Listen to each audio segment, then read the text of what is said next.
Ever accidentally uploaded the wrong version of a file to GitHub, or need to update a document with the latest edits? Let's dive into how easy it is to replace a file in your repository.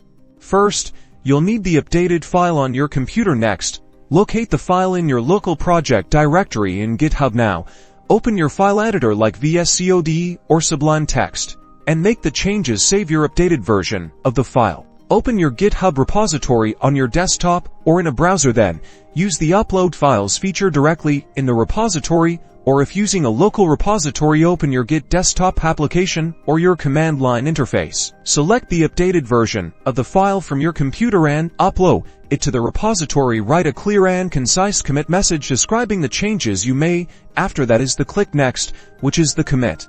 Finally, to update your repository, commit your changes. If you're working locally, follow the commit, stage, or push command. Ensure that your updated file has successfully replaced the old one by checking the repository's file list. That's all. Replacing a file is simple and gets your file up to date.